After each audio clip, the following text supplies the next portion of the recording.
Ok. Bom, então, dar início à nossa aula hoje. O objetivo nosso é falar sobre a parte de classificação, modelos simples de classificação. Vamos falar de classificação bayesiana e modelos lineares de classificação. Assim como na aula anterior de regressão, a gente vai usar essas técnicas de modelos de classificação para entender melhor o problema e estudar as características que têm maior impacto no problema e também na avaliação de modelos. Então, independentemente do tipo de modelo,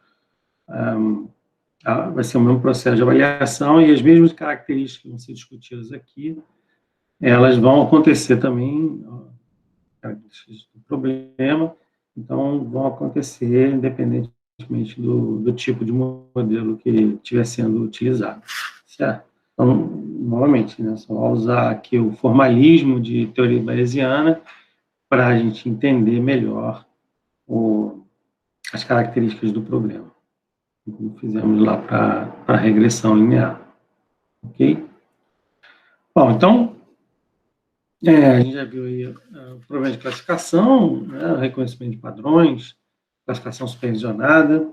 É o problema em que você tem um conjunto de registros devidamente anotados, então você conhece a classe desses registros, e o objetivo, então, depois é desenvolver um modelo capaz de predizer a classe de outros registros, né? Que não foram incluídos, obviamente, no conjunto de treinamento. Então, diversas aplicações, né? Você tem inúmeras aplicações de reconhecimento de padrões, né? Em todas as áreas, né? Então, assim, a que mais aparece, tem mais aparecido hoje em dia, problemas de visão computacional, em que você reconhece uma imagem, sabe saber que se é um cachorro ou um gato, mas também tem outras aplicações, como, por exemplo, predizer se um cliente vai ficar inadimplente, predizer se um cliente vai pagar um crédito, né, se ele é passivo de crédito, predizer se alguém vai sair da sua base, predição de problemas de diagnóstico, né, então aplicações aí de medicina, ou então problemas de reconhecimento de padrões, diagnóstico de equipamentos. Então, são inúmeras aplicações e a maior parte de todas essas aplicações, a característica é que você tem um conjunto de dados previamente categorizado, anotado, né? E o objetivo, então, o modelo vai realizar essa previsão, né? E isso se faz com o cálculo, o ajuste de uma superfície de decisão. Então, aqui nesse exemplo, estou mostrando um exemplo bem simples, tem duas variáveis, né, duas entradas, duas classes, a classe azul e a classe verde, e o objetivo do modelo, então, com esses dados de treinamento é estimar uma superfície de decisão, que aqui passa no meio das duas, né, que é um problema separável, para predizer as classes de outros pontos. Então, esses pontos aqui seriam um conjunto de treinamento, estão repetidos aqui, e todos os pontos que estão anotados como um maisinho, né, na figura da direita, então, seriam os pontos do conjunto de testes. Né? Então, com isso, você vê que ele é capaz de fazer essa previsão para todos esses pontos aqui do conjunto de testes, né? E vai ter essa previsão aqui da classe azul, e essa região aqui vai ser da classe verde. Então, normalmente, vários métodos vão fazer isso, vão separar o espaço, né, o domínio, em regiões, e atribuir uma região a cada classe, né? Então, você vê que aqui, por exemplo, nesses lugares, você não tem nenhum ponto, mas ele vai estar fazendo a inferência que aqui é classe verde, né, classe 2, e aqui é classe 1, classe azul. Então, existem outros métodos que vão também buscar delimitar essa região e não fazer inferências em pontos que não têm dados, mas enfim, são características particulares de cada método. Então, inicialmente, o que a gente vai buscar entender é o que acontece com a superfície de decisão, né? Nesse caso, que é um caso bem simples, em que o problema é separável, e o que acontece quando, efetivamente, você tem a situação mais comum, em que você tem uma sobreposição entre as distribuições de probabilidade e existe o erro de classificação. Então, a gente vai tentar entender bem esse erro de classificação, entender bem o que influencia esse erro de classificação e algumas técnicas para realizar modelos simples, né, de classificação em modelos lineares. Então, sempre a estratégia é sempre bom começar com modelos mais simples, né? Então, mesmo que você depois venha a fazer modelos outros mais complexos, o modelo mais simples, pelo menos, ele serve como um limite, né? Uma primeira aproximação da solução do problema. Ok?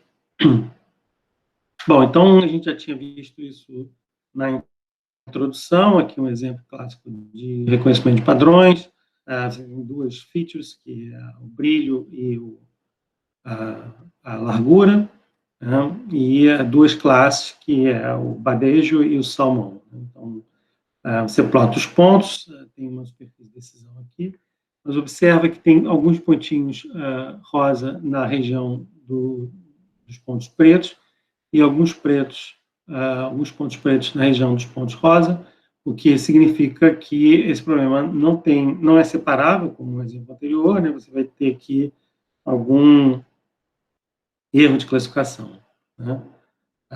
E aí, bom, a abordagem inicial clássica, vamos dizer, mais simples, é você encontrar essas features, né? Um especialista vai dizer quais são as features capazes de separar o problema, e o modelo vai fazer, então, esse mapeamento das features. Então, a gente vai ver casos mais completos em que as próprias features também são ajustadas pelos modelos a partir da entrada inicial. Bom, obviamente você tem aí diversos tipos diferentes de modelos que vão dar diferentes soluções para o mesmo problema, né? Então, aqui é a figurinha clássica do Scikit-learn. Você tem três tipos de problemas, três datasets diferentes, né, nas linhas, e as colunas que representam seis, né, diferentes tipos de soluções. Então, observa que algumas soluções são essa que vai separar as regiões, né, separar o domínio em número de regiões igual ao número de classes, então aqui são duas classes, e outras soluções permitem que você consiga, então, tipo, envelopar os registros de cada classe e, então, ter uma solução que faz referência simplesmente à região onde tem os pontos, né? E não faz referência à região que não tem os pontos. E observa também que, em todos os casos, a superfície de decisão ela é muito diferente em cada caso, né? Alguns casos são bastante parecidos, né? O modelo linear é igual, mas você tem alguns casos aqui, próximos vizinhos, o SVM e o Bayesiano são superfícies de decisão muito diferentes, né? Então, de acordo com o modelo, a gente vai ter tipos diferentes de superfície de decisão e, óbvio que nosso objetivo vai ser encontrar aquela que tem o melhor desempenho, né? Sabendo que, né, vale aquela regra, não tem almoço grátis, nenhum método vai ser capaz de resolver todos os problemas. Óbvio que os métodos têm suas limitações, então, quanto mais complexo o problema, né, maior, vai ter que ter um modelo com maior capacidade, né, um modelo que tem condições de estimar funções mais complexas, mas, a priori, você não sabe exatamente o que é isso, que tipo de problema é esse. Então, a ideia é que você cubra, pelo menos, os diferentes tipos de modelos para que você possa ter a melhor solução possível. Lembrando que sempre a solução mais simples é melhor. Então, começando com o modelo mais simples, se esse modelo mais simples já tem um bom resultado, talvez o investimento para um modelo mais complexo não vale a pena. E aí tem que trazer esse raciocínio para dentro do contexto da aplicação, porque pode ser o caso de que 0,5% de desempenho do modelo significa um ganho muito expressivo para o negócio, para a aplicação, e aí então vale a pena você ter uma complexidade computacional para executar ou para estimar um modelo extremamente complexo, né? Então, a gente tem diferentes aplicações em que pode ter alguns milhões de registros no banco de dados, e aí você precisa fazer uma amostra para gerar um modelo, ou outras aplicações em que acontece justamente o contrário, em que você tem uma amostra extremamente reduzida, e aí você vai estar bastante limitado em relação à complexidade do modelo. Então, todas as características de overfitting que a gente viu na última aula para a regressão linear, elas vão aparecer aqui também para o modelo de classificação, que você está estimando uma superfície, então, quando faz regressão ou classificação, então você pode ter um modelo também sobreajustado, ou seja, um modelo que tenha mais complexidade do que necessário, ele vai acabar ajustando o ruído, ajustando, não conseguindo capturar o padrão exatamente das classes e reduzindo, então, a sua capacidade para generalizar, para fazer boas inferências em dados diferentes daquele do conjunto de treinamento. Então, isso é sempre um pouco complicado quanto mais complexa a aplicação. A gente tem visto aí diversas soluções em modelos para visão computacional. Então, problemas de visão computacional são extremamente complicados. Se você pensar uma imagem 100 por 100, né, corresponde, então, a 10 mil pixels, então seria um problema com 10 mil variáveis de entrada, e 100 por 100 ainda é uma coisa pequena. Então, você precisa de um conjunto muito grande de registros para fazer esse tipo de ajuste. Então, isso, em algumas aplicações, é tranquilo, mais ou menos tranquilo, né? Você tem uma oferta de dados bastante grande, mas em outras aplicações, principalmente considerando problemas de engenharia, às vezes cada registro é um ensaio, então é muito caro fazer ensaio, demora muito, e aí você vai ter que se virar com um número pequeno de dados. Então, aquela questão de mais dados melhor também acaba acontecendo aqui, o número maior de dados acaba funcionando como uma regularização, né? Então ele acaba resultando na suavização do modelo, e então melhora a capacidade de generalização do modelo. Nem sempre você tem acesso aí ao número infinito de dados. Bom, então o nosso arcabouço que nós vamos utilizar para entender o problema de classificação é o teorema de Bayes, né? O teorema de Bayes é bem conhecido aí da estatística. Aqui está a gravura aí do referendo Bayes, que viveu no século XVIII. Bom, tem um detalhe histórico, que isso foi desenvolvido no contexto de jogos. Na época, o pessoal estava muito preocupado com jogos de dados, e foi, talvez, onde se desenvolveu toda a estatística. E o trabalho foi publicado depois, discípulos. Ele era um reverendo, ele era um cara da igreja. Bom, trazendo isso para o contexto do problema de classificação, a gente, X é a nossa entrada, né, nossa variável de entrada, as features, né, que o vetor de features, então pode ser um vetor, sei lá, de P dimensões, né, a gente tem aí, o número de colunas, número de variáveis de entrada do problema, é a dimensão do vetor. Aqui a gente não está fazendo distinção de variável nominal, variável numérica. Vamos considerar, é mais fácil a gente considerar que existe um espaço métrico, né?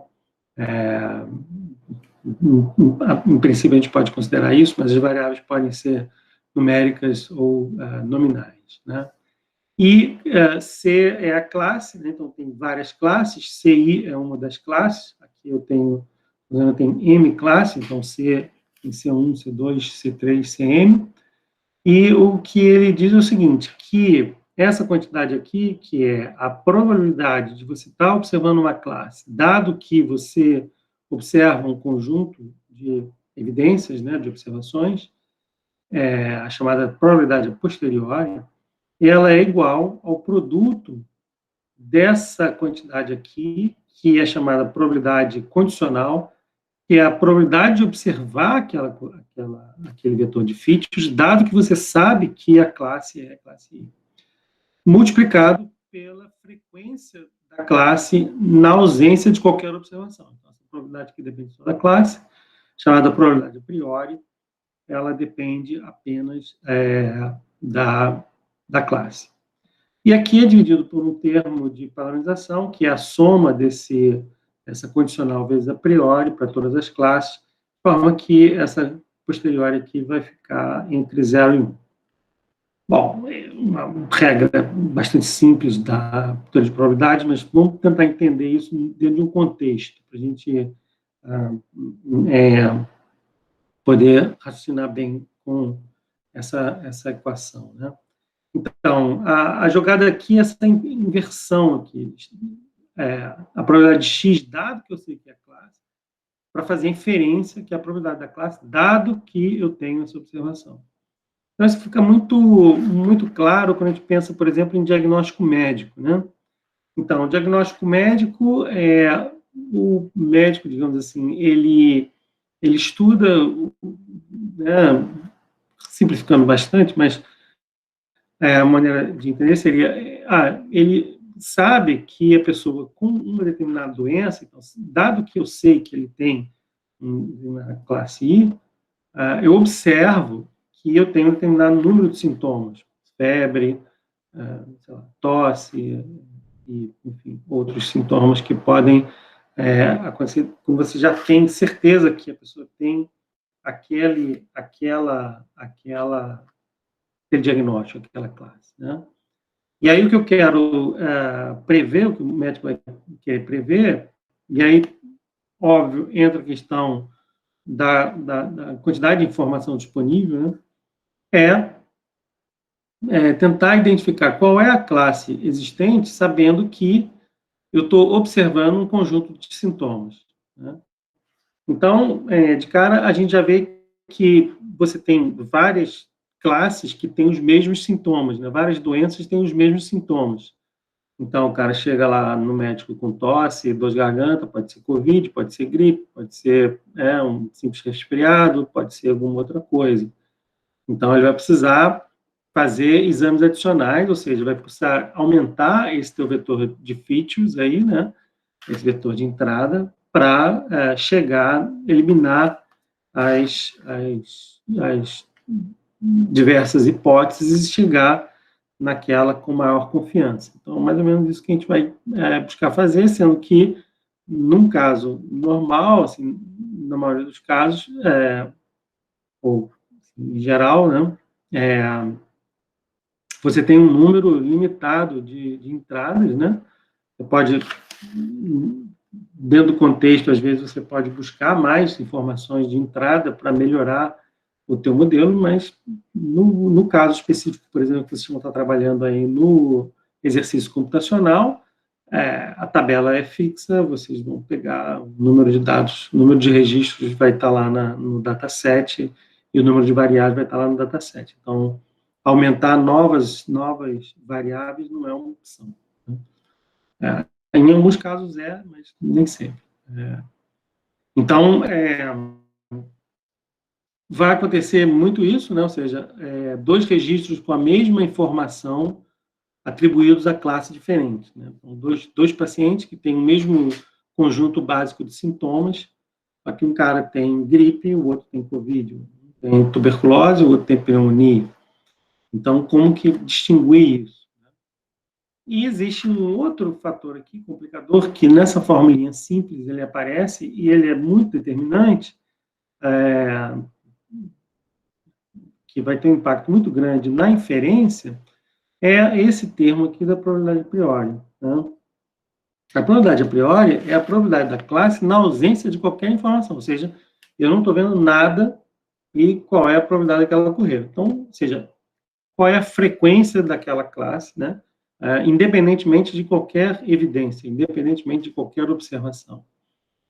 E isso impacta muito, porque se você tem uma classe que é muito mais frequente do que a outra, isso vai gerar um viés na sua inferência. Né? Então, você vai, a tendência natural, né, do modelo, do classificador, vai ser favorecer a classe mais frequente. A gente vai ver isso daqui a pouco em detalhes. Então, no meu exemplo lá diagnóstico, o que acaba acontecendo na prática é que o médico vai achar que é uma virose, vai te dar um anti-inflamatório, vai mandar você para casa. A menos que seja o Dr. House, e o Dr. House é meio que imune aqui à probabilidade a priori, então ele vai descobrir, por aquele conjunto reduzido de sintomas, uma doença rara, difícil de ser diagnosticada, e ele vai, então, ter esse insight. Né? Mas, em geral, seres humanos e, como a gente vai ver aí, os modelos também, eles vão ter uma baita tendência de favorecer a classe mais frequente, né? Então, favorecer o que é usual. Né? Bom, então a gente já viu aí que, apesar de ser uma equação bem simples e conhecida da estatística, ela carrega aí uma série de coisas, né? A ausência de informação, a possibilidade de classificação incorreta, o efeito do desbalanceamento. Então, vamos tentar entender cada um desses efeitos separadamente, num exemplo bem simples, e para a gente poder entender bem o que está por trás de um problema de classificação. Novamente, aqui, observa que essa equação, ela vale para distribuições de probabilidade, então, eu estou considerando que existe uma distribuição aqui teórica, eu posso nem conhecer, mas ela vai estar acontecendo. Né? Então, isso é independente do modelo que você está usando, isso é uma característica do problema. Então, essa equação, ela representa, né, muito bem uma característica de distribuições de probabilidade, né, de variáveis aleatórias.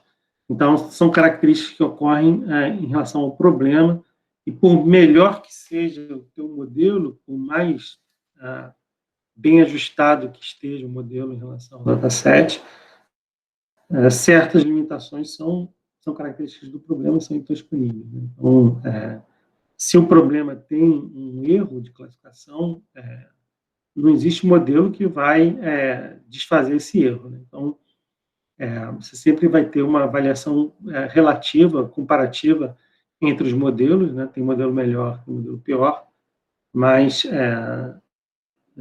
nenhum modelo vai nem resolver todos os problemas, e também nenhum modelo, se você tem uma característica de erro devido a uma falta de informação, o melhor dos modelos, ou seja, a equação de Bayes dá o limite inferior do erro de qualquer modelo. Então, a gente vai tentar entender essas características teóricas aí, a partir da equação de Bayes, as características dos problemas de classificação.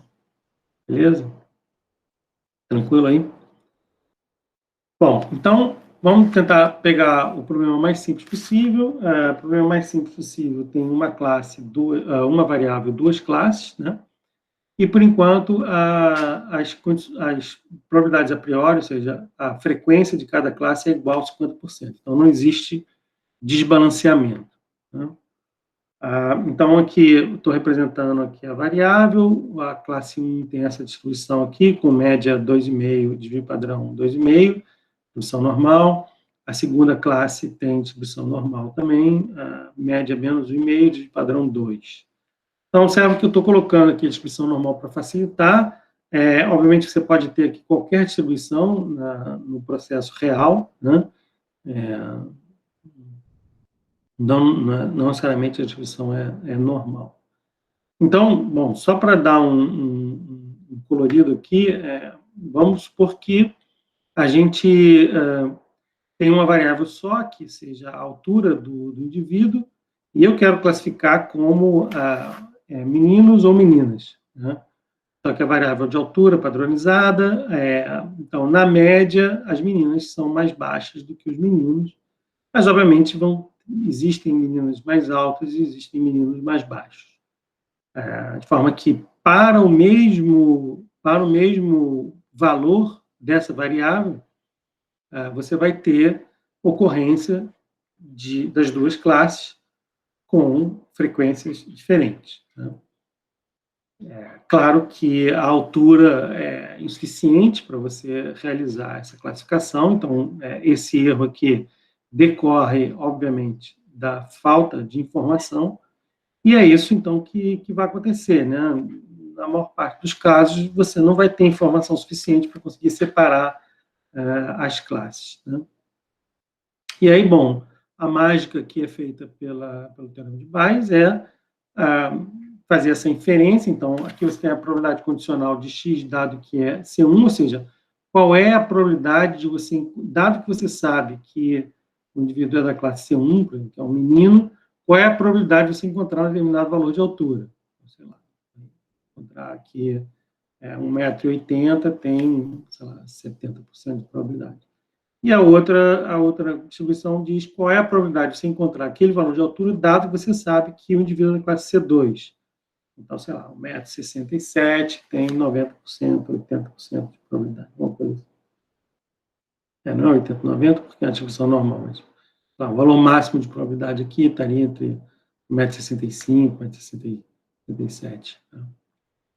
Então, a mágica é que essa distribuição condicional, ou seja, a distribuição de você, a probabilidade de você observar aquele valor de altura, dado que você sabe que o registro é da classe C2, vai ser transformado na probabilidade posterior, que é qual a probabilidade de você estar diante de uma classe C2, dado que você observou aquele valor de variável de entrada, que você observou aquele valor de altura. Então, você chega lá, um indivíduo, eu digo para você, o cara tem 1,68 m, então ele vai ter uma determinada probabilidade de ser da classe C1, uma determinada probabilidade de ser da classe C2, e normalmente o que a gente vai fazer é decidir, né, inferir a classe de maior probabilidade, né? Então, feito isso, o que vai acontecer é que vai ter aí uma superfície de decisão, né? Aqui no caso é um ponto, já que você está no o domínio de features é 1D, tem um ponto aqui que vai ser um ponto de decisão.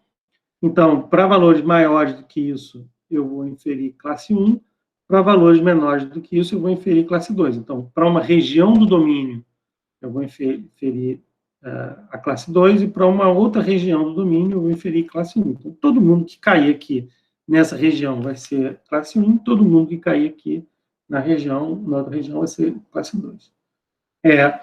Observa que, nesse momento, a incerteza aí da probabilidade, né, na hora que você, vamos dizer, binariza a decisão, né, digamos, você tem uma probabilidade de ser uma classe, uma probabilidade de ser outra, mas em determinado momento você decide que é uma classe. Então, a incerteza, ela vai toda embora. Às vezes, em alguns casos, é interessante você trabalhar com isso, de que, você tem uma imagem, isso aí é, sei lá, 70% de cachorro, mas pode ser gato com 30% de probabilidade, alguma coisa assim.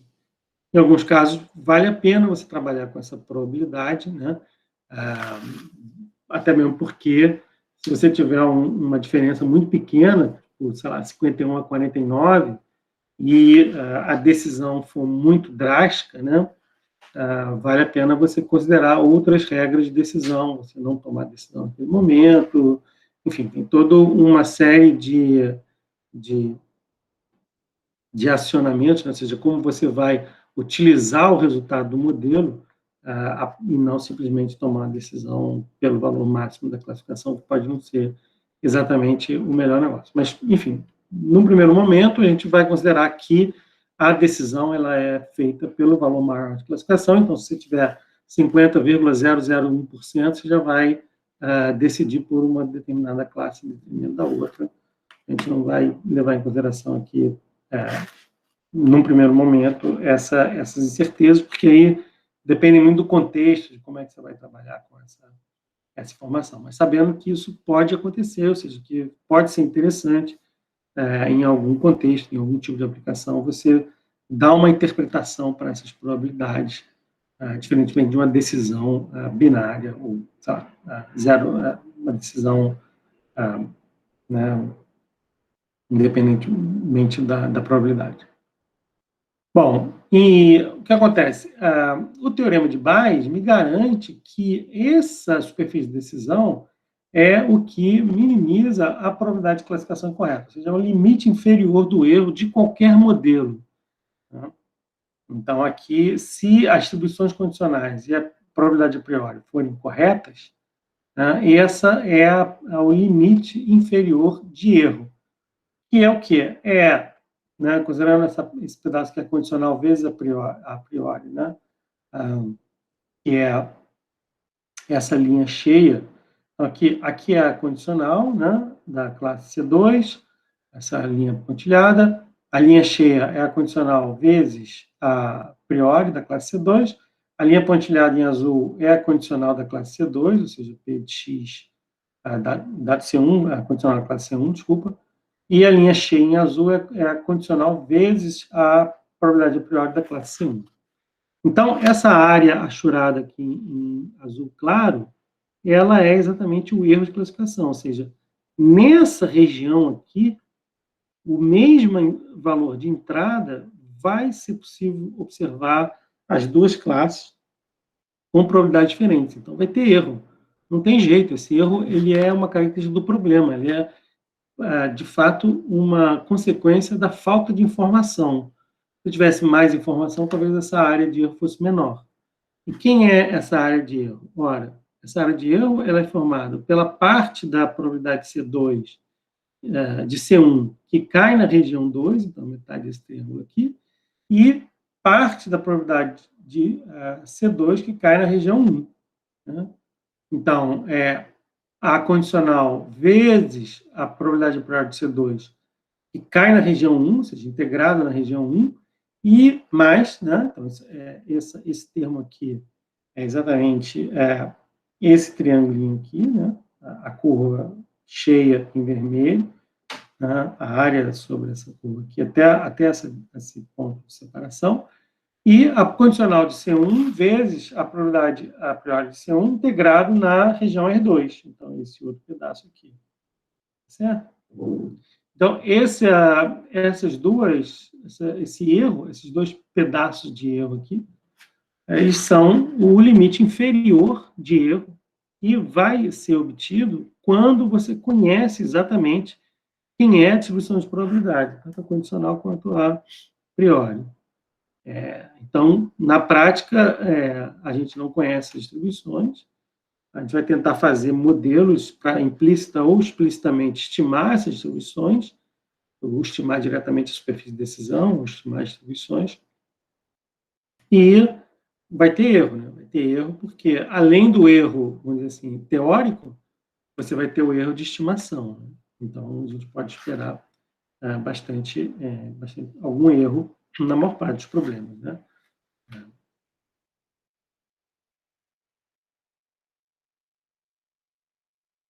Bom, então aqui já adiantando lá o que a gente vai ver na avaliação de classificadores, normalmente a gente vai comparar, aqui no caso, a classe predita com a classe real, né?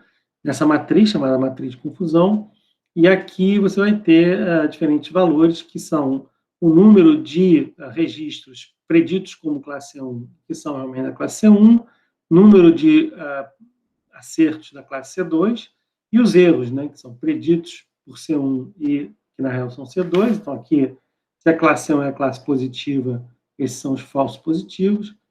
Se a classe C2 é a classe negativa, esses são os falsos negativos, né, que é o verdadeiro positivo e o verdadeiro negativo. Então, olhando aqui quem são esses caras, então, o verdadeiro positivo, então, são os caras que são realmente da classe C2 e são previstos como classe C2. Aqui está trocado o C1 com C2, mas enfim. Verdadeiro positivo são os que são da classe positiva e realmente previstos como classe positiva. O verdadeiro negativo são os que são da classe negativa e previstos como classe negativa.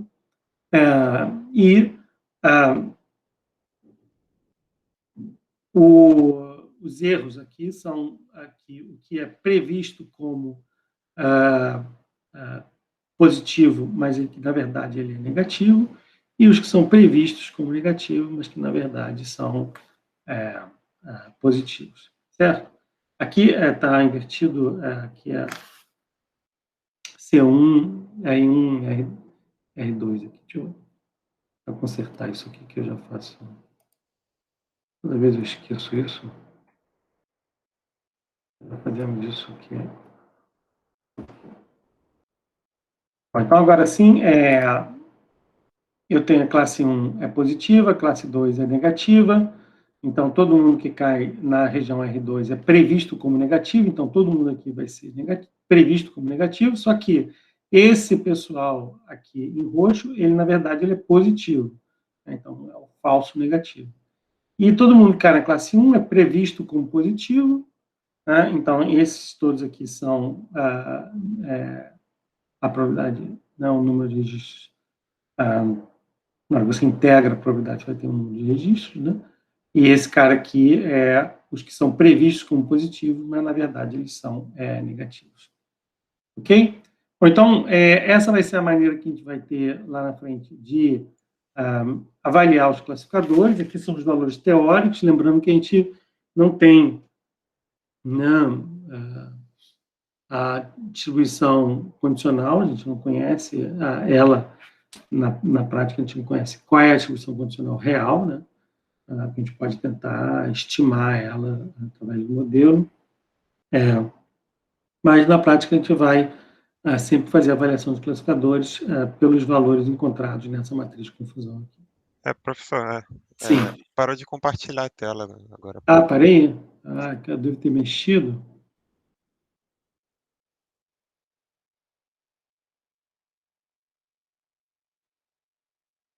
Foi?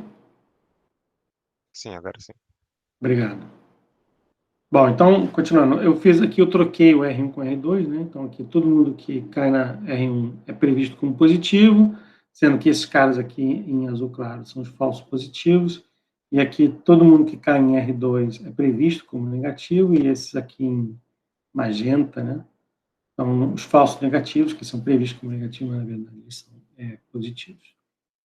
Ok?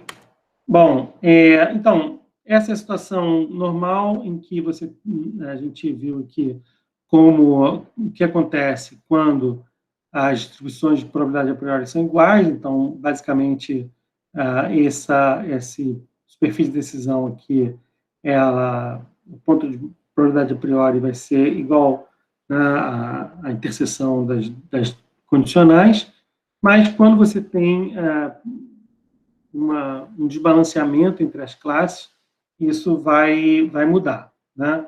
Então, o que vai acontecer? O que vai acontecer é que o ponto em que a probabilidade a priori é igual, ele vai ser diferente do ponto em que as condicionais são iguais, né? Porque vai ter que ter uma compensação aí da condicional para compensar o efeito da probabilidade a priori. E essa compensação, ela é feita para favorecer a classe mais frequente. Então, se a classe C1 é maior do que a classe C2, ou seja, a probabilidade de C1 é maior do que a classe C2, eu tenho mais registros, eu tenho mais probabilidade de ocorrência da classe C1 do que da classe C2, o que vai acontecer é que a superfície de decisão ela vai se deslocar do ponto aqui, que as duas condicionais são iguais, para favorecer a região da classe C1. Né? Então, você vai aumentar a região da classe C1 em detrimento da classe C2. E no caso ao contrário, quando a classe C2 é maior do que a classe C1, a superfície de decisão vai se deslocar para favorecer a classe C2. Então, isso é observado aqui nesse produto inverso, você iguala as probabilidades a priori, aparece esse produto inverso, né?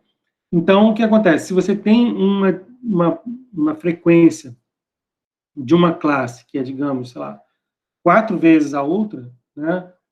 Sei lá, uma classe tem 80% e outra classe tem 20%, a condicional vai ter que ser 4 vezes a mais para compensar essa diferença. Então, você vai ter que ter, vamos supor, se a classe C2 é maior do que C1 4 vezes, né? Se a probabilidade de C2 é 80%, a probabilidade de C1 é 20%, as evidências de C1 vão ter que ser 4 vezes maior do que as evidências de C2 para compensar essa diferença.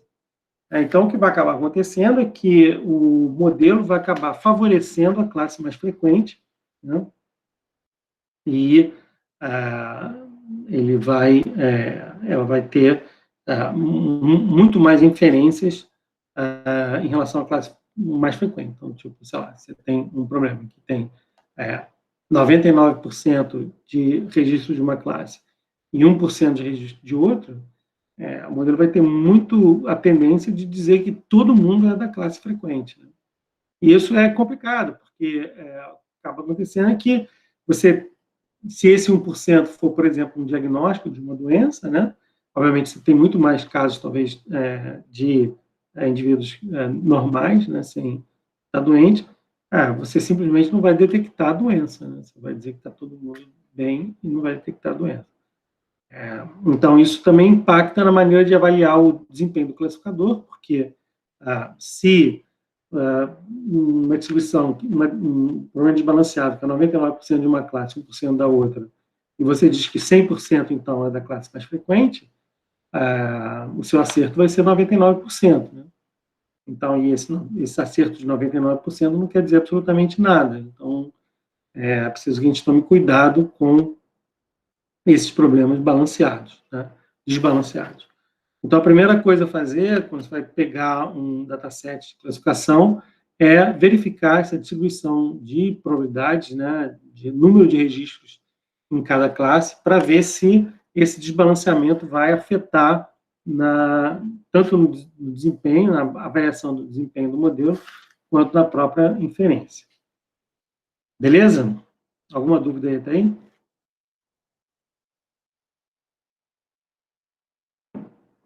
Tranquilo? Bom. Considerando que estamos todos juntos, vamos continuar. Bom, existe uma outra forma de se ponderar o modelo, que é, em vez de ser pela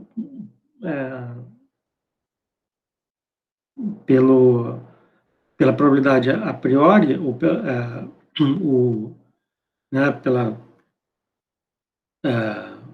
probabilidade a priori das classes, você pode compensar essa probabilidade a priori, ou então influenciar no desempenho do classificador e acrescentar um custo pela decisão incorreta. Né? E aí, então, o que vai ser feito vai ser minimizar o risco de classificação incorreta e não o erro, a probabilidade de erro. É óbvio que, ao fazer isso, você provavelmente vai, como isso não respeita mais o teorema de Bayes, vai provavelmente encontrar um classificador que tem mais erro globalmente, mas que pode ter um melhor acerto. Então, por exemplo, naquele caso em que você tem uma situação de 99% de uma classe e 1% de outra, sei lá, normal 99% e 1% da outra, do diagnóstico de uma doença, você pode fazer uma ponderação, né, e dar 100 vezes, né, ou 99 vezes mais peso para os registros da classe menos frequente e 1% do peso para os registros da classe mais frequente. Então, com isso, com essa ponderação, você reequilibra, né, as coisas de forma que você consegue, então, tentar ter uma decisão ponderada, vamos dizer assim, que não é influenciada pela probabilidade a priori. Observe que isso vai acarretar, obviamente, no aumento do erro total de classificação, porque o que minimiza o erro de classificação, a gente já viu, é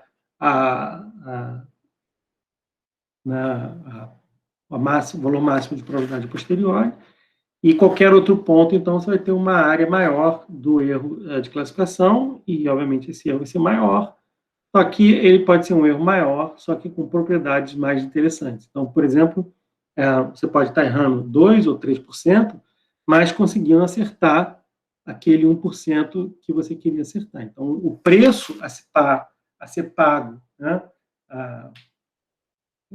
para acertar a classe menos frequente é errar mais da classe mais frequente. Certo? Bom, então, ou, de outra forma, você pode também, num outro problema qualquer, ponderar sobre as decisões, né? Então, às vezes, decisões incorretas têm um custo maior, né? Então, por exemplo, você pode pensar o que é pior se você dizer para um doente que tá bom que ele tem alguma doença, ou dizer para um cara que está doente que ele não tem doença nenhuma. Então, às vezes as decisões elas não são equilibradas em termos de custo, né? Às vezes você, numa situação, você pode até monetizar isso, ou seja, quanto é o custo de você reter um cliente, quanto o custo de você adquirir um novo cliente. Então, se você tem a decisão, você começa a monetizar essa decisão. E aí você consegue, se você tiver essa possibilidade de monetizar as decisões, você consegue colocar esse custo dentro dessa né, ponderar esse resultado de classificação por esse custo, e aí então você tem aí uma decisão em função, uma decisão ponderada em relação a esse risco de tomar de decisão. Então, isso já transcende um pouco a questão do modelo, sabendo que a gente tem essa possibilidade de equilibrar essa desbalanceamento, né, de classes, ou você pode, então, usar isso como uma ponderação para tomar a decisão. Né? E aí o efeito é semelhante, então, o que vai acontecer é que se o custo, né, de decisão incorreta em relação a uma classe, a superfície de decisão vai, então, se movimentar favorecendo aquela classe que tem um custo maior, né, e aqui, se você tem o custo de classificação, né, dizer que é 2 em vez de dizer que é 1 for maior do que dizer que 1 em relação à classe 2, vai, então, favorecer a região de classe 2, ou seja, favorecer a região que o custo é maior. Observa que aqui o risco de classificação correta vai deixar de ser uma probabilidade, né? Então, você vai ter aqui uma curva que o valor vai para mais do que 1, né? Então, aqui em pontilhado é o resultado da probabilidade a priori, da probabilidade posterior, desculpa, e na linha cheia é o risco de classificação correta. Certo? Então, na verdade, a decisão vai mover em relação, né, em favor da decisão de menor risco. Né? Bom, então, como que a gente constrói classificadores aí a partir dessa teoria bayesiana de decisão? Então, no primeiro caso, no caso mais simples, tem o classificador bayesiano simples, que ele faz a hipótese de que as variáveis de entrada são não correlacionadas. Então, ou seja, as variáveis são consideradas independentes. Então, a consequência direta disso é que a distribuição multivariada, né, a distribuição condicional multivariada de X, dado uma classe CJ, ela pode ser calculada pelo produto das distribuições monovariáveis. Então, por exemplo, se você tem a distribuição normal, se você tem 10 variáveis, Então, 10 variáveis, a parametrização de 10 distribuições normais são 20 parâmetros, né? Um média e um desvio padrão para cada variável, né? Se as variáveis forem padronizadas, com desvio padrão 1, então são só 10 médias. Mas, para parametrizar a distribuição multivariada, distribuição normal multivariada de 10 dimensões, você vai precisar parametrizar toda uma matriz de covariância que é 10 por 10. Bem que ela é simétrica, você tem mais ou menos 55, né, registros, mais 55 parâmetros, mas assim, é muito mais do que o número de parâmetros necessários para parametrizar 10 distribuições monovariáveis. Isso, quando vai aumentando o número de variáveis, vai sendo cada vez mais evidente essa diferença, né? Quando chegar em 100 variáveis, você tem uma matriz de covariância que é 100 por 100, então dá em torno de 5.000 parâmetros, em vez de você ter parametrizar simplesmente 100 médias e 100 desvio padrões. Então, a jogada do classificador bayesiano simples é justamente essa de conseguir uma parametrização mais simples, né? No caso de distribuição normal, mas isso vai acabar acontecendo em todos os tipos de distribuições. Então, isso aí na literatura eles chamam de maldição da dimensionalidade, né? Então, que o número de parâmetros para se parametrizar uma função cresce exponencialmente com a dimensão, né? Então, no caso, o número de parâmetros para se parametrizar uma distribuição normal cresce, né, exponencialmente com o número de variáveis, né, quadrado, né? Então, obviamente que vai chegar um ponto que você tem um número de parâmetros muito grande, né, e não vai conseguir parametrizar. Então, se tratando de problemas com um número muito grande de variáveis, essa pode ser uma solução. Então, um modelo simples, fácil de se ajustar e que, em alguns casos, funciona muito bem, e principalmente em casos em que a dimensionalidade é muito grande, ele vai ter a tendência de funcionar bastante bem, né? Bom, então, a gente, lembrando aqui do que é a distribuição normal, né? Então, o que significa dizer que um conjunto de variáveis não tem correlação? Então, aqui é um exemplo de correlação positiva, né? Você tem a matriz de covariância, ela tem elementos fora da diagonal positivos. Aqui, a matriz variáveis de correlação negativa, você tem elementos de covariância negativa fora da diagonal, e as variáveis independentes, a matriz de covariância ela é diagonal, né? Você não tem as covariâncias cruzadas aqui, digamos assim, né? E aí, nesse caso, essa distribuição de probabilidade, ela pode ser estimada com o produto das distribuições monovariáveis em cada um dos eixos. Certo? Bom, então, vamos dar um exemplo aqui, aquele problema inicial, eu tenho duas variáveis, né, duas classes, então aqui classe 1, classe C2, que existe uma correlação aqui, existe uma correlação aqui também, tá? Mas o problema é separável. Então, a minha pergunta é o seguinte, para quem não está ainda dormindo, se eu consigo resolver esse problema aqui pelo classificador bayesiano simples. Alguma sugestão? Quem acha que o classificador bayesiano simples vai funcionar? Quem acha que o classificador bayesiano simples não vai funcionar? Quem não acha nada e já está dormindo? Levantou a mão aí, quem foi? Pode falar, pode falar. Eu acho que não vai funcionar porque as variáveis não são independentes, nenhum das duas classes. Beleza. Alguém concorda com ele? Ou discorda?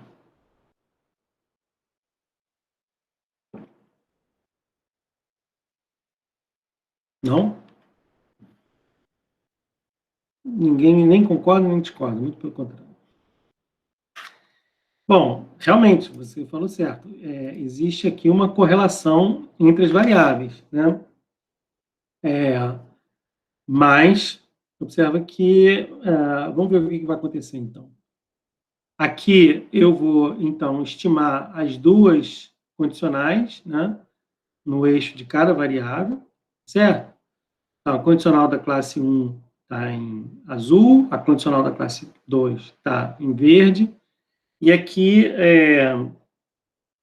eu estou mostrando esse círculo, como se fosse o suporte, né, da normal bivariada resultante do produto dessa distribuição normal monovariada aqui, em x1, e dessa normal monovariada aqui em x2. Vai dar essa aqui. Você vê que existe uma correlação, ou seja, essa estimativa não é boa. Né? Mas quando você faz a mesma coisa para a classe 1, também não tem uma estimativa boa, né?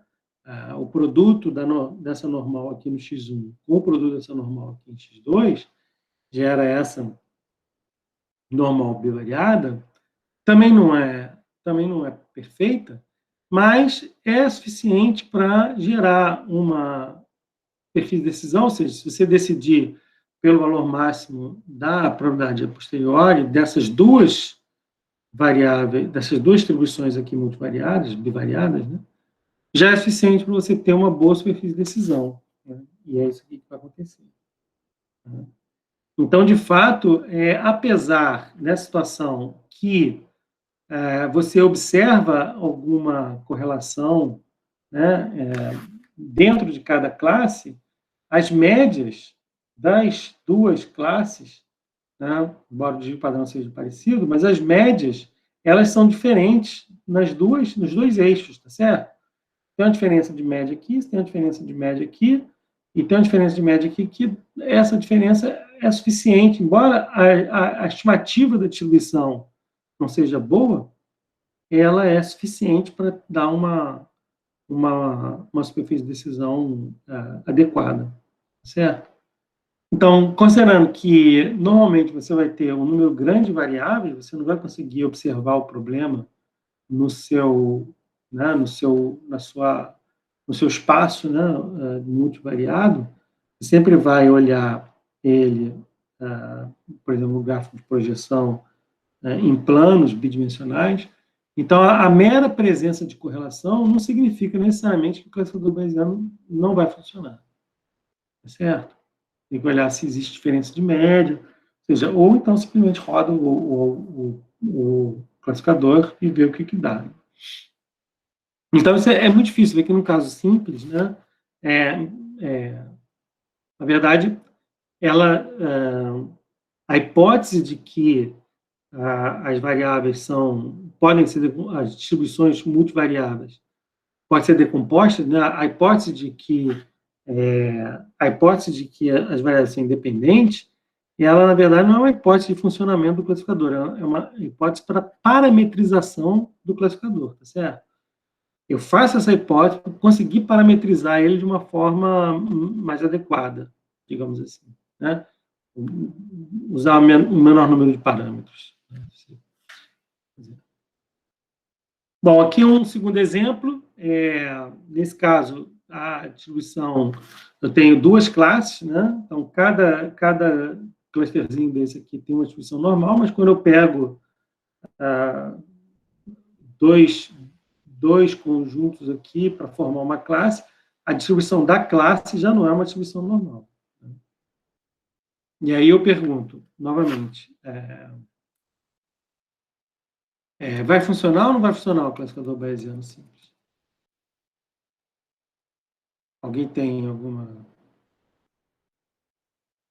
Alguém quer arriscar? Não? Eu arriscaria que não vai funcionar. Eu acho que não, né? Pois é. Aí, então você acertou, porque aqui o que vai acontecer? Quando você projetar, né, você vai ter uma estimativa da distribuição em cada eixo não reflete absolutamente nada, né? Não reflete. A outra também não refletia muito, mas, enfim, eu perdi a informação da correlação, mas aqui você vai ter mesma média e mesmo desvio padrão nas duas condicionais. E aí, quando você juntar, vai dar ruim. Né? Elas vão dar, as duas distribuições bivariadas, elas vão cair no mesmo lugar e você não vai conseguir, separar as duas classes. Mas, nesse caso aqui, o que poderia ser feito? O que a gente já viu aí de pré-tratamento que poderia, de repente, dar um jeito aí nisso aí? Então, se usasse PCA, Exatamente. Usando a PCA, você vai fazer uma rotação, né, nos eixos, e aí essa rotação vai ser capaz de... Agora, você vai ter uma diferença no desvio padrão das distribuições normais. Elas vão continuar com a mesma média, elas vão continuar não representando, tá certo? Não representam você vai ter uma distribuição, tipo uma elipse aqui para a classe verde, uma elipse deitada para a classe azul. Elas não representam de maneira nenhuma os registros que estão observados, né? Porque a distribuição aqui seria uma coisa assim, né? Ela é multimodal, bimodal, né? Mas funciona, certo? Então, quer dizer, o bayesiano simples tem aí as suas manhas, apesar de vai ser muito difícil você encontrar um problema que não tenha correlação. Então, o fato de ter ou não ter correlação não significa que ele vai ou não vai funcionar. O que vai depender é dessa situação topológica aí dos registros dentro do espaço, das variáveis. Obviamente que esses exemplos aqui são exemplos escolhidos a dedo, exemplos simples, né? Mas o que vai acabar acontecendo é que, na prática, você vai ter situações em que vão ter algumas características similares aí, né? Então, fica essa dica aí, né, o fato de ter correlação não significa necessariamente que o bayesiano simples não vai funcionar, então vale sempre a pena tentar o bayesiano simples. E, como ele está muito focado nessa questão da correlação, né, a hipótese de parametrização dele está envolvida com essa independência das variáveis, pode ser uma estratégia interessante de rodar o bayesiano sobre os dados pré-processados nas componentes principais, porque a análise de componentes principais justamente elimina a correlação, certo? Vai rotacionar o dataset para não ter correlação, então talvez tenha mais chance de funcionar aí dessa forma. Beleza? Alguma dúvida aí? Tranquilo? Todo mundo entendeu? Conseguiu acompanhar aí, todo mundo? Beleza. sim, acho que sim. Bom, então, seguindo, o pessoal que faz, realmente a gente chama de mineração de textos, mas tem muita aplicação baseando simples em situações em que você tem um número de variáveis muito grande, que é tipicamente situação de processamento de texto. Né? Então, quando você tem processamento de texto, você vai fazer o pré-processamento dos textos, em geral você vai sair aí as diferentes técnicas de fazer esse pré-processamento, mas você vai sair aí com uma situação de vetores muito grande, né? Tem 200 dimensões. E aí, quanto maior o número de variáveis, maior o indicador aí da aplicabilidade do bayesiano simples. Então, uma aplicação que é muito, muito frequente é essa questão de conotação positiva, negativa ou neutra nas redes sociais, né? Então, a gente fez aqui um exemplo, uma vez, com Nike e Adidas, num conjunto de tweets, E aí deu, tipicamente, a solução de problemas de análise de sentimento, tem uma parcela dos posts eram positivos, a maior parte era neutro, e uma parcela pequena negativa. Bom, o pessoal faz isso muito hoje em dia, tem diversas técnicas de fazer isso. Mas vale a pena dizer que em aplicações de grande número de variáveis, como tipicamente é processamento de texto, o Bayesiano simples é uma alternativa bem interessante de ser considerada. Bom, então, uma sequência do raciocínio seria o seguinte: bom, então, se eu mostrei aqui situações em que as características do problema inicial que eu achava, ela me levam a pensar uma coisa, e o funcionamento é outra completamente diferente, então talvez seja mais interessante eu buscar estimar diretamente a função discriminante, a superfície de decisão, do que ficar fazendo hipóteses sobre as distribuições de probabilidade, ou pelo menos usar isso de uma forma mais direta, né? Então, essa que é a ideia. A função discriminante, então, ela é a superfície de decisão, né? Ou seja, a função que separa as classes, né? E a gente pode tentar estimá-la diretamente, né?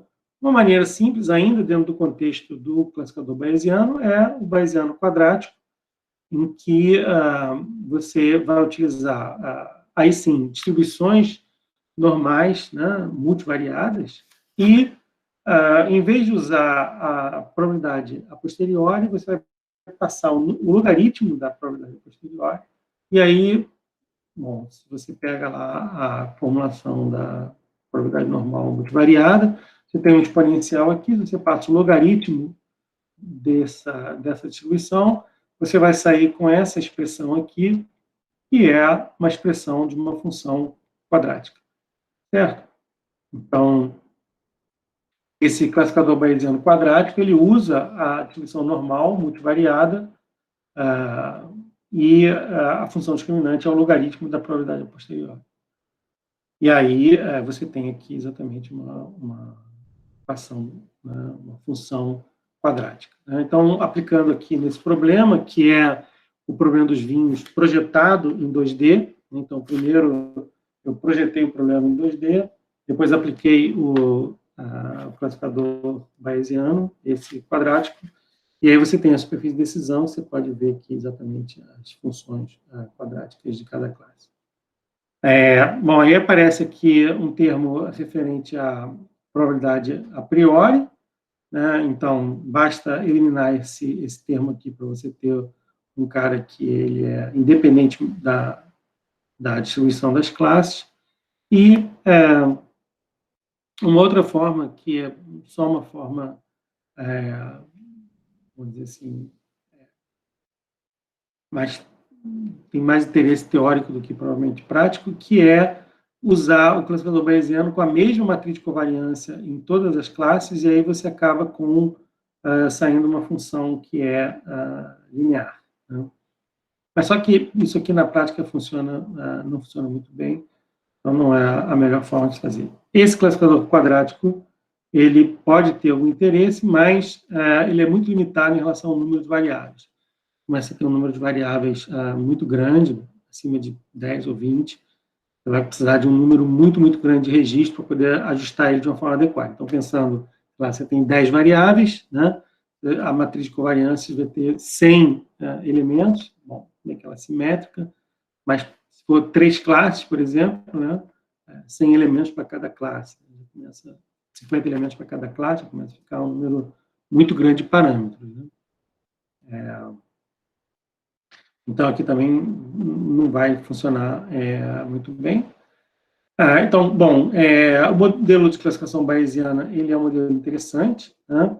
Principalmente o classificador bayesiano simples, né?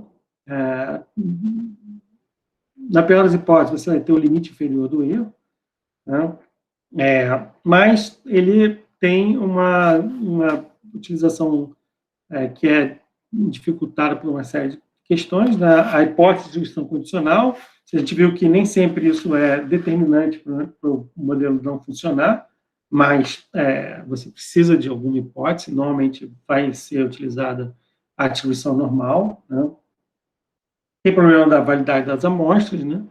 E as estimativas das distribuições condicionais e a priori. Então, além do erro, que é o erro da sobreposição das distribuições, que é o erro, vamos dizer assim, limite inferior do erro, você vai ter um erro adicional que é no erro das estimativas, né? Então, e aí vai entrar, esse erro das estimativas das distribuições vai entrar justamente o efeito da qualidade da amostra, né? Se tem uma amostra muito pequena, ou se tem muito ruído, você vai ter problemas com essa estimação. Bom, então, seguindo com modelos lineares, né? Então a ideia aqui bom, já que você tem a superfície de decisão, então vamos fazer a estimativa direta da superfície de decisão da função discriminante, sem levar em consideração as distribuições de probabilidade, né? Sem levar explicitamente em consideração as distribuições de probabilidade, obviamente, porque as distribuições vão estar sendo implicitamente influenciando no formato da superfície discriminante, né? Então, aqui, só em termos de nomenclatura, quando o problema é separável por uma função linear, eu digo que ele é linearmente separável linearmente. Quando é separável por uma função não linear, a gente chama que é separável não linearmente, mas, infelizmente, na maior parte dos casos, os problemas são não separáveis, ou seja, tem um erro, sempre vai ter um erro, e, nesses casos, o que acaba acontecendo é que uma função não linear acaba tendo, às vezes, um desempenho melhor do que uma função linear. Então, em problemas não separáveis, a gente vai precisar encontrar aí uma superfície de decisão ótima, né? Aquela que reduz, minimiza o erro de classificação. Bom, então, a gente pode tentar utilizar, né, os modelos que a gente aprendeu na aula passada, modelos lineares, né, para fazer a aproximação de funções. A gente pode tentar utilizar para exatamente resolver o problema de classificação. E isso é feito, né, pela codificação da variável da classe, né, como uma variável indicadora. Então, essa codificação de variável indicadora você pode fazer com qualquer variável nominal. Então, se tiver uma variável nominal no conjunto de variáveis em traços, você também pode fazer essa codificação. O pessoal chama de dummy variables, né? Chama de variável indicadora. E ela funciona da seguinte forma. Então, você tem, por exemplo, se eu aplico na classe, você tem você tem M classes, você vai transformar a saída da informação da classe em vetor de M posições, e vai ser positivo para os registros, vai ser positivo na posição da classe I e negativo nas demais posições. Então, se você tem, sei lá, 3 classes, a classe 1 fica codificada como 1, menos 1, menos 1, a classe 2 fica codificada como menos 1, 1, menos 1, e a classe 3 fica codificada como menos 1, menos 1, 1. Tá? Então, a gente já viu que isso é uma ideia interessante de codificação de classes, porque se você representar as classes por um número inteiro, tipo 1, 2, 3, 4, você vai estar dando a informação de que a classe 1, por exemplo, está mais perto da 2 do que da 3. E isso não necessariamente é verdade. Então, essa codificação vetorial de variável indicadora, ela gera vetores ortogonais para cada classe, então a distância entre as classes é sempre a mesma. Então, feito isso, o ajuste do modelo linear, ele é exatamente igual ao que é feito na regressão linear, sendo que o erro médio quadrático aqui vai ser aplicado sobre a variável indicadora, né, para cada classe, tá certo? Então, você vai ter o vetor, o valor observado da classe I do registro T, vai comparar ele com o valor estimado pela função do modelo linear, certo? Que linear aqui eu estou me referindo a ser linear nos parâmetros, pode muito bem ser um linear de segunda ordem, que vai ter um comportamento quadrático, né? E aplica aqui no erro médio quadrático, calcula a solução pelo método dos mínimos quadrados, e aí você vai ter uma solução aqui de superfície de decisão, modelo linear de primeira ordem, modelo linear de segunda ordem. Ok? Então, é a aplicação direta do método dos mínimos quadrados para problemas de classificação. Então, a jogada assim, é só fazer a representação da variável de classe como variável indicadora. Bom, esse método dos mínimos quadrados, ele permite também que se faça uma solução, digamos assim, elegante em problemas desbalanceados, né? Então, quando você tem um problema desbalanceado, uma maneira, digamos, força bruta de tentar estimar um modelo não enviesado, ou seja, que não seja influenciado pelo desbalanceamento, é você aplicar uma seleção dos registros e entrar um conjunto de treinamento balanceado. Então, por exemplo, sei lá, você tem um problema que tem 90% de uma classe e 10% da outra, você faz uma seleção de simplesmente 10% dos registros da classe mais frequente e entra com 10%, 10%. Isso é uma maneira de fazer. A outra maneira de fazer, que eu não recomendo, mas que também ela aparece em alguns lugares, é você criar dado, né? Você pega o dataset de 10% e vai tentar aumentar ele até ele chegar no número de registros igual ao da outra classe. Então, se bem, apesar de hoje em dia você ter alguns métodos bem interessantes de gerar novos dados, você tem outros métodos, tipo SMOT, que talvez não funcionem tão bem. E, de certa forma, eu acho que é o último recurso você tentar interferir na geração dos dados. Né? Acho que trabalhar com os dados que estão observados é a melhor situação. Só que, às vezes, você pode ter uma situação em que o número de dados, né, da classe menos frequente é muito pequeno, e aí você não consegue equilibrar o dataset, senão gerando novos dados. Né? Uma outra maneira é fazer isso de uma forma elegante, que é ponderando a tua função de erro médio quadrático. Nesse caso, você vai ter o erro médio quadrático ponderado, em que cada registro ele é ponderado por um peso, digamos assim, que denota a importância daquele registro no cálculo do erro médio, né, do erro total do classificador. Então, é óbvio que a gente já viu que o erro médio quadrático é o que melhor ajusta o problema, né? Então, o erro médio quadrático ponderado, ele certamente vai ter um erro maior, como a gente viu lá naquela decisão pelo risco de classificação, mas ele pode acertar melhor numa situação específica, né, principalmente em problemas desbalanceados, ou seja, ele vai acertar mais da classe menos frequente. Então, no caso de você, se você quiser fazer essa ponderação para corrigir o problema de desbalanceamento, basta utilizar o peso como complemento da probabilidade a priori. Então, por exemplo, se você tem 0,109, os registros da classe mais frequente vão entrar com peso 0,1 e os registros da classe menos frequente vão entrar com peso 0,9, certo? Então, a classe menos frequente vai ter 9 vezes mais importância do que a classe mais frequente. Beleza? Isso equivale de você copiar o conjunto de dados menos frequente 9 vezes, né? Você tem um conjunto de dados igual. Mas dessa forma aqui você resolve o problema numericamente de uma forma mais elegante, né? E mais estável também, você não precisa ficar replicando dataset.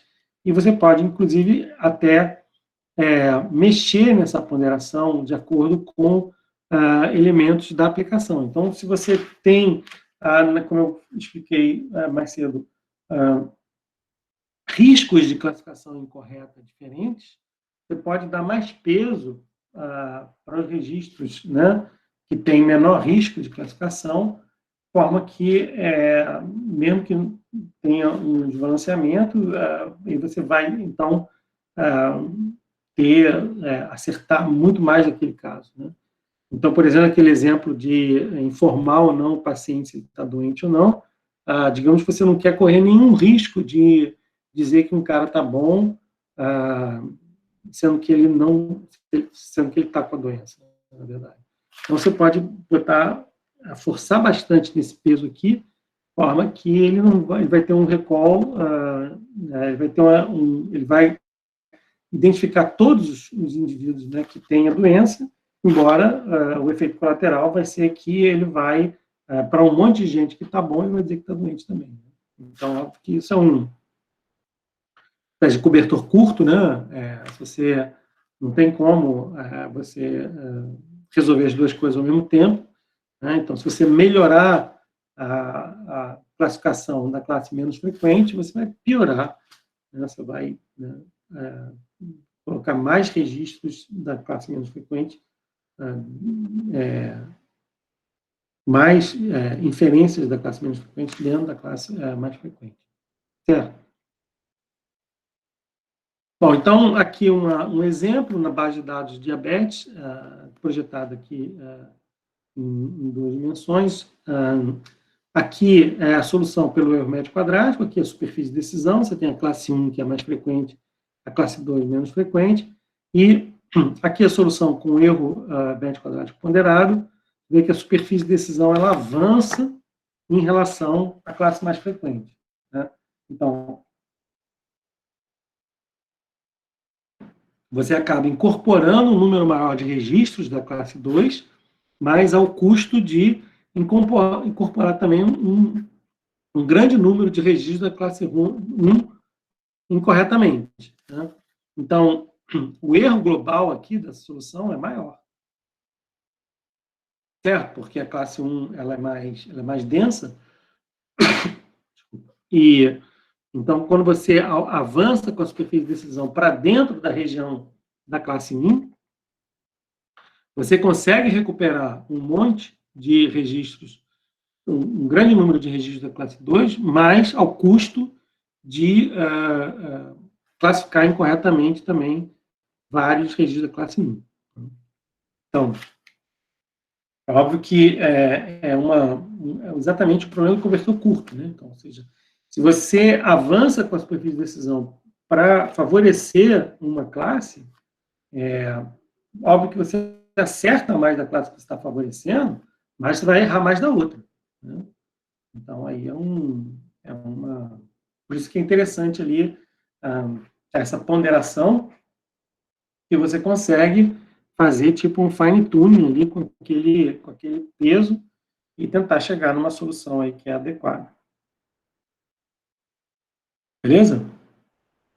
Então, essa é uma maneira interessante aí de resolver problemas desbalanceados, e esse balanceamento serve para outras funções também que vão ser otimizadas aí que a gente vai ver, né? Por exemplo, a função de otimização da regressão logística, né? Que é uma aplicação interessante de modelo linear na classificação binária. Então, teoricamente, a classificação, embora o termo regressão logística aí, nos pacotes, ele até seja utilizado para classificação de múltiplas classes, teoricamente, a regressão logística é para classificação binária, né? Então, a ideia aqui o que acontece? Quando você estima essa função, esse modelo linear aqui, simplesmente a partir da variável indicadora, você vai ter hiperplanos, né? Vai ter hiperplanos e classifica pelo valor maior de função discriminante, mas esse valor da função discriminante, ele não representa uma probabilidade. Então, você não consegue interpretar o resultado do modelo como um grau de probabilidade. A ideia aqui é de realmente interpretar o resultado da função discriminante como uma probabilidade posterior, e isso é feito passando essa função logística, o sigmoide, no resultado do modelo linear. Você calcula o modelo linear, como antes, passa nessa função aqui, a gente vai ver que isso é muito parecido com o que é feito em modelos de redes neurais, né? E aí, então, você vai ter uma função discriminante aqui que tem valor entre 0 e 1 e pode ser representado como uma distribuição de probabilidade. Certo? Então, nesse caso aqui, a gente usa uma variável indicadora binária, né? No exemplo anterior, a gente usou a variável indicadora bipolar, mas no caso do modelo linear anterior, tanto faz. Aqui tem que ser binária, porque vai ter essa interpretação da probabilidade. E aí você vai ter uma distribuição, uma função de distribuição de probabilidade a posteriori, que é dessa forma, ou seja, é a função discriminante do modelo linear elevado ao modelo linear, vamos dizer, passado por aquela função sigmoide, né, a função discriminante da regressão logística, elevado à classe correta, e 1 menos o valor da função discriminante elevado a 1 menos a classe correta. Né? Que dá exatamente esse valor aqui, ou seja, a probabilidade de você ter a classe correta igual a 1 é a função discriminante, a probabilidade de ter classificação igual a 0 é 1 menos a função discriminante. Então, isso aqui é a probabilidade de observar uma determinada classe, dado um registro T, e se você quer saber qual a probabilidade de todo o dataset, você multiplica essa probabilidade para todos os registros, né? E você tem, então, o que a gente chama de função de verossimilhança. Só que essa função aqui com V chapéu elevado a V e 1 menos V chapéu elevado a 1 menos V, ela é difícil de trabalhar, né? Tem produto, tem expoente. Então, o que se faz é usar uma transformação monótona dessa função de verossimilhança, e eu vou utilizar o mínimo, ver se o máximo da verossimilhança é calculado pelo mínimo do negativo do logaritmo da verossimilhança. Então, eu vou passar o log nessa expressão aqui, e eu saio com uma expressão mais simples, que é o produto, né, de V pelo log de V chapéu, e 1 menos V pelo log de 1 menos V chapéu. E soma isso ao longo de todos os registros. Né? E aí, essa função ela é bem interessante, porque observa que ela faz uso, né, ela aproveita essa característica aí do logaritmo. E o que vai acontecer é que, no momento em que a minha função vai se aproximando de 0, no caso que a classe real é 1, a função de custo vai indo para infinito, e a função de custo vai para 0 quando a classe está correta. E, da mesma forma, quando a classe ela é 0, quando a função discriminante vai se aproximando de 1, a função de custo ela vai indo para infinito. Então, para valores longe da solução, você tem um custo muito alto, né? Uma derivada também muito elevada, e vai fazer com que ela faça a convergência rapidamente aí para os valores corretos, certo? Só a título de comparação, se for utilizar aqui a função quadrática, né? A função quadrática ela vai valer 1 aqui, né? O erro 1 ao quadrado vai ser 1. Então, para valores próximos da solução correta, a diferença não é tão grande, mas para valores que estão longe da solução correta, a diferença é muito grande entre essa função de verossimilhança e o erro quadrático. Bom, a extensão disso para múltiplas classes é chamado como softmax. Então, é simplesmente a mesma função anterior, mas padronizada aqui para todas as classes, e a função de custo passa a ser uma versão múltiplas classes daquela máxima verossimilhança, que também é chamada de entropia cruzada. Existe uma relação aí com a entropia, a gente vai ver lá no final do curso, mas tem esse nome de entropia cruzada, e é fácil de ver que para m igual a 2, essa expressão aqui, ela se reduz exatamente a essa expressão da regressão logística. Certo? Então, é exatamente a mesma função de custo, sendo que aqui, em vez de passar pela sigmoide, simplesmente você vai passar como se fosse uma sigmoide padronizada, né? Então, a característica aqui é que a probabilidade de todas as classes vai sempre somar 1. Então, se você tem 3 classes, a soma do resultado do modelo para as 3 classes sempre vai somar 1, de forma que, ao longo do processo iterativo de ajuste, né, bom, o ajuste disso envolve aumento do gradiente, a gente não vai entrar em detalhes aqui, mas o que vai acabar acontecendo é que, como a probabilidade das classes tem sempre que somar 1, as classes meio que se repelem umas às outras. Então, ou seja, para você aumentar a probabilidade de uma classe, você tem que diminuir das outras, certo?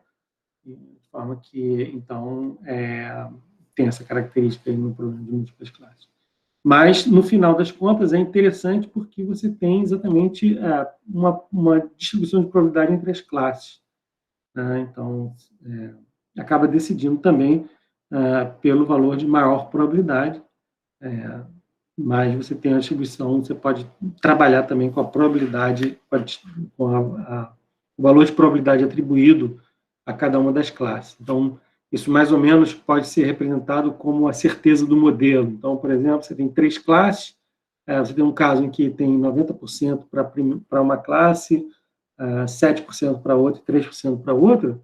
Você pode esperar que o modelo tem mais certeza de classificar aquela classe do que numa outra situação que você tem, sei lá, 40% para uma, 30% para as outras duas, tá certo? 29 e 31, assim. Então, a diferença da maior probabilidade para a segunda maior não é tão grande. Então, você pode esperar que o modelo ali tem mais incerteza, né? Então, essa regressão logística, essa regressão softmax, elas são interessantes porque elas dão, não é simplesmente a decisão da classificação, mas elas dão, assim como o classificador bayesiano também, elas dão informação sobre a probabilidade. Você pode trabalhar, né, com essa informação de probabilidade dentro do contexto da aplicação. Ok? Beleza? Bom, aqui alguns exemplos: o bayesiano simples, o bayesiano linear, né, um modelo discriminante linear, né, seria de regressão linear, e a regressão logística. Então, obviamente que a regressão logística e a regressão linear são bastante parecidas, mas elas não são exatamente iguais ao bayesiano nem o simples, e o bayesiano linear não funciona nem. Acho que tem um modelo, uma característica que na prática não funciona. É bom entender só para o ponto de vista teórico, mas na prática não funciona. Na prática, o pessoal usa muito o bayesiano simples, a regressão logística, e esses dois aqui. Isso aqui é uma maneira rápida de fazer a estimativa desse, só que não tem a interpretação de probabilidade, né? Beleza? Então, observa que todos esses modelos são funções lineares, né? O que muda nesses diferentes modelos é a forma com que os parâmetros são ajustados. Beleza? Bom, então, passando a parte de avaliação de classificadores, obviamente que diferentes algoritmos vão ter diferentes resultados, né, para o mesmo dataset. Então, na prática, o que a gente faz é rodar vários algoritmos, né, e pegar o que tem o melhor resultado, né? Então, isso que se faz na prática. A avaliação de problemas de classificação, ela é geralmente feita a partir de matriz de confusão. A matriz de confusão definida para 2 classes, a gente já falou dela, né?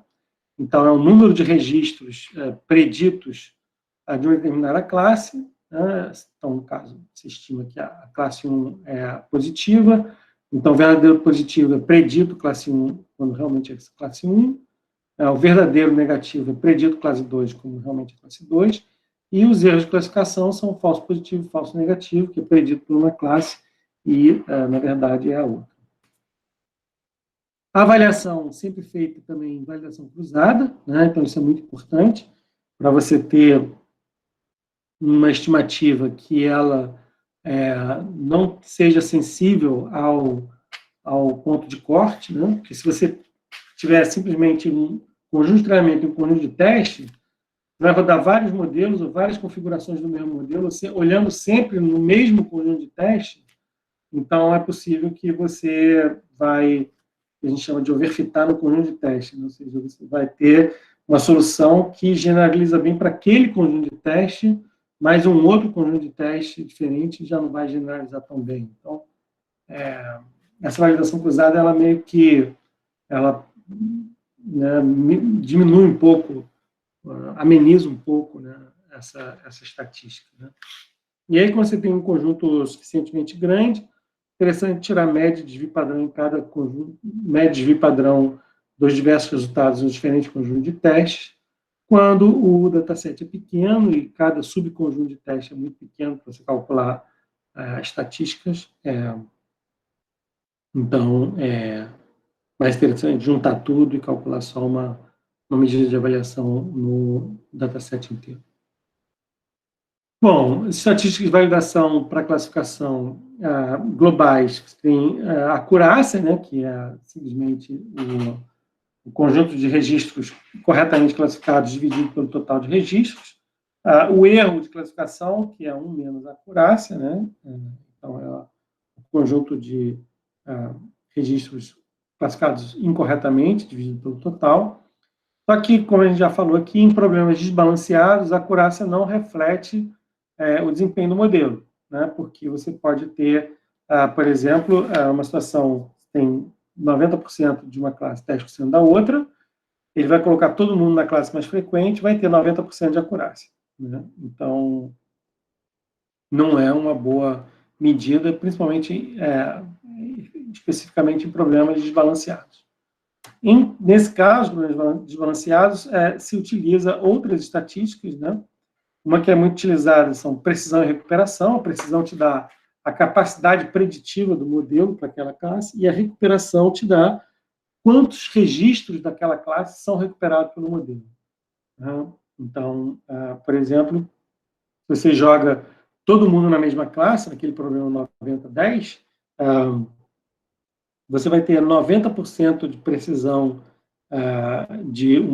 da classe mais frequente, 0% de precisão da classe menos frequente, porque você vai botar ninguém lá na classe menos frequente. E 0 de recall também, né? Então, é interessante você trabalhar com essas duas medidas, né? Em alguns casos, é interessante você maximizar o recall, a recuperação da classe menos frequente, né? E, por exemplo, naquele exemplo lá do diagnóstico, mesmo que você quer recuperar todos os diagnósticos, né? Mesmo que o custo disso seja dar falso alarme para um número grande de pessoas sem diagnóstico, né? Bom, você pode combinar essas duas medidas para cada classe na chamada medida F, né, que é uma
Oi, acho que eu caí? Sim, sim. Eita. Qual momento que eu parei, que vocês perderam? Foi no recall? Precisão em recall? É, medida F, isso. Ah, medida F. Então, Não, não está sim, foi muito longe, rápido. não. Tá. Bom, então, eu tinha falado que a medida F é uma combinação da precisão e do recall. A outra forma é esse AUC, né, que é uma medida calculada em relação a esse chamado espaço ROC, que é a taxa de falso positivo em relação à taxa de verdadeiro positivo. Né? Então, o ideal é que você fique aqui no 1, né? Ou seja, verdadeiro positivo 100%, falso positivo 0%. E aí, um classificador vai ter uma taxa de falso positivo e uma taxa de verdadeiro positivo, e aí você define esse trapézio, e aí esse trapézio aqui é exatamente o valor do ROC,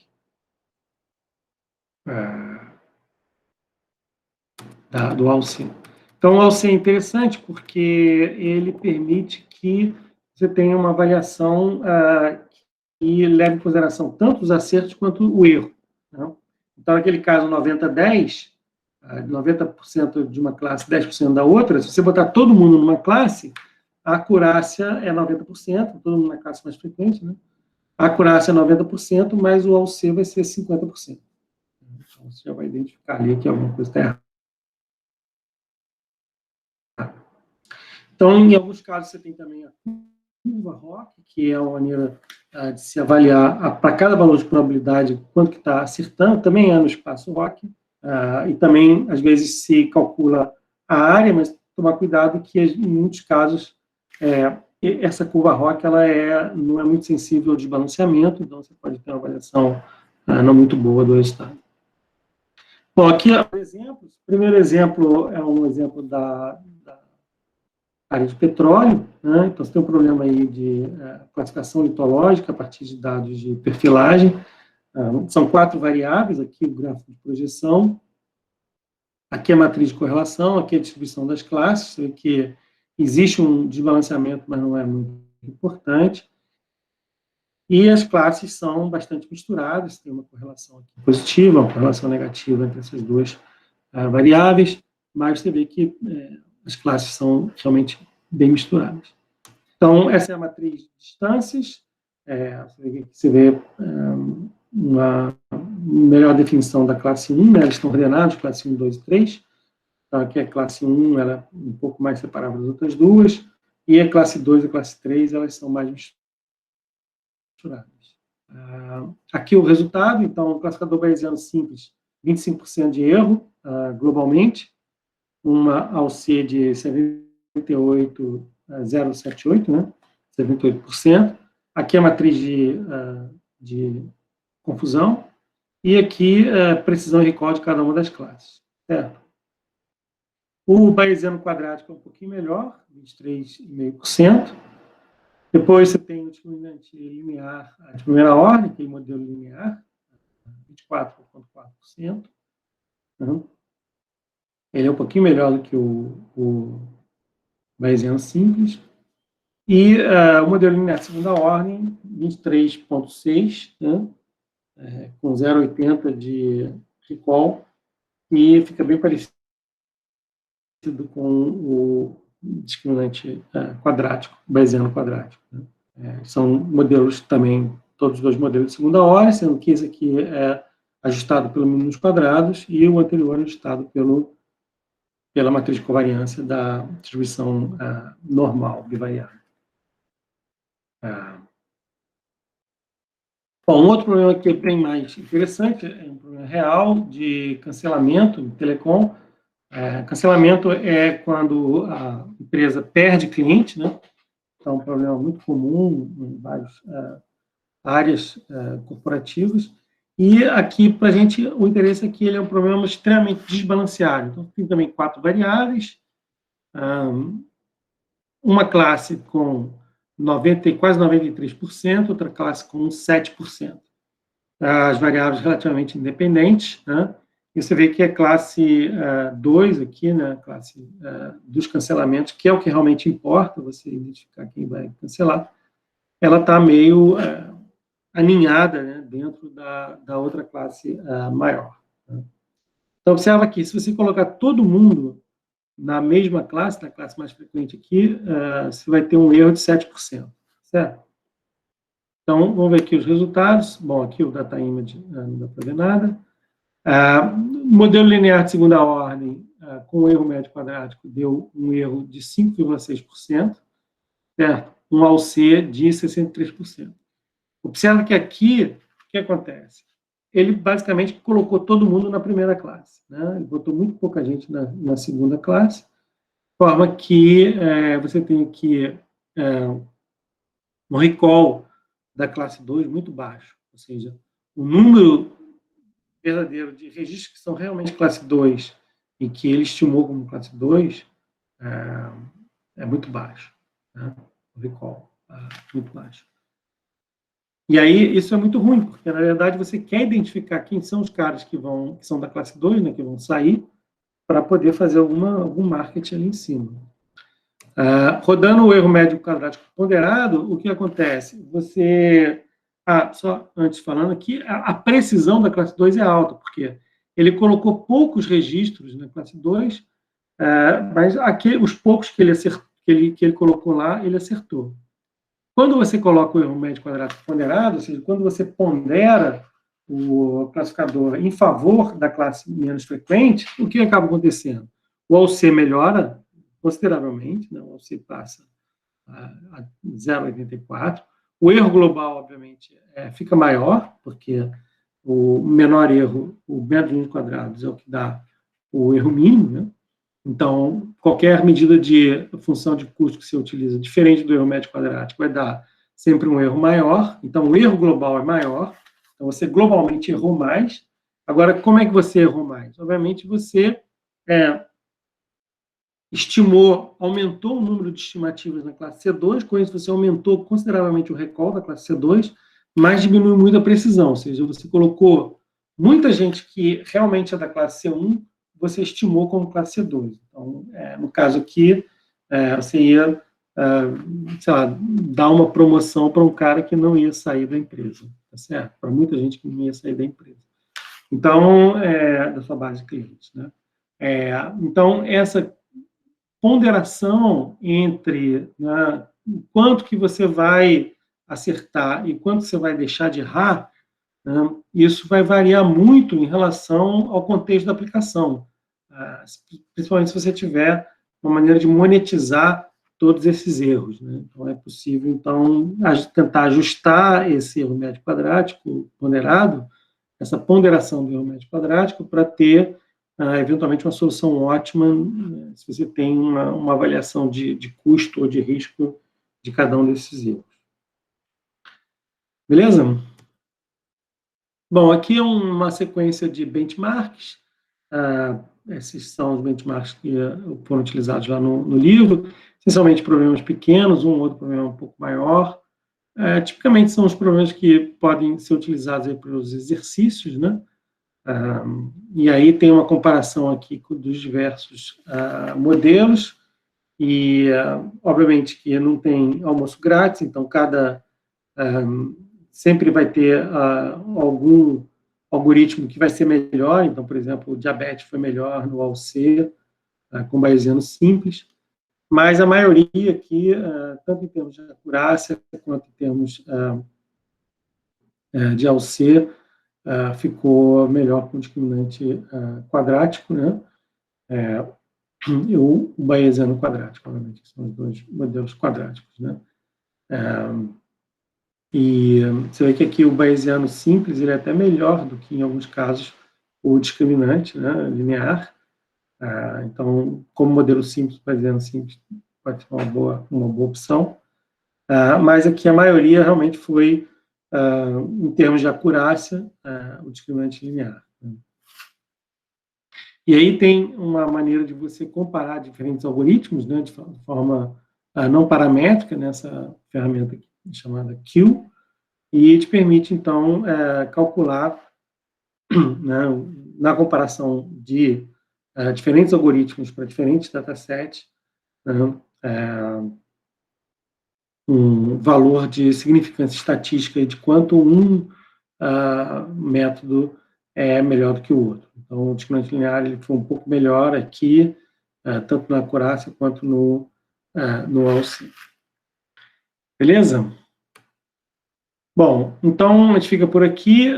Semana que vem a gente vai falar sobre outros modelos de classificação, como árvore de decisão e ensembles. Mas a gente fica hoje por aqui. Quarta-feira, então, tem o exercício programado aí para o G1, G4. Beleza? Beleza. Ok. Então, eu vou tirar a gravação aqui.